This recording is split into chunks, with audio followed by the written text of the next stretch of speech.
turning point for me when I realised that everything been doing up until that point was working was probably when I took the dogs for maybe half an hour, 40-minute walks every other day, and I realised, hang on a minute, there's no way in how I could have done this like 10 months ago. There's just no way. Realising that I had gone from someone that was suicidal every day to actually quite content. I was being able to actually do some form of exercise, and I was waking up feeling refreshed. I was like, I don't feel like shit anymore. Every day isn't a struggle.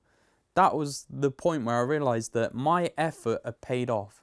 And at that point I realised, hang on a minute, when I'm playing guitar, I never expected to be good straight away. I always understand that there was going to be a long process of practice and everything before I got to a stage where I think, I'm playing and I actually like the sound of what I'm playing.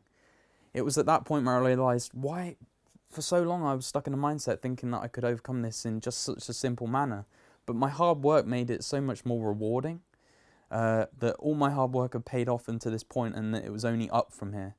And at that point, it was like a landslide. I knew that I'd reached the point of recovery when I could absolutely use my body in the way that a normal person would do, without thinking about it, without having fear about it, without trying to hold back a bit of energy or prevent relapse.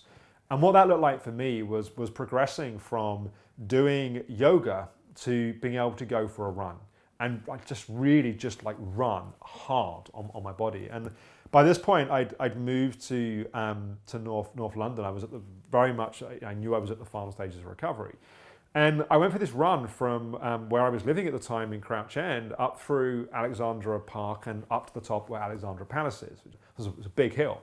And I didn't run all the way up the hill. I wasn't fit enough in terms of fitness at the time. But I felt like Rocky. I got really emotional as I was running up that hill because it was 7 years.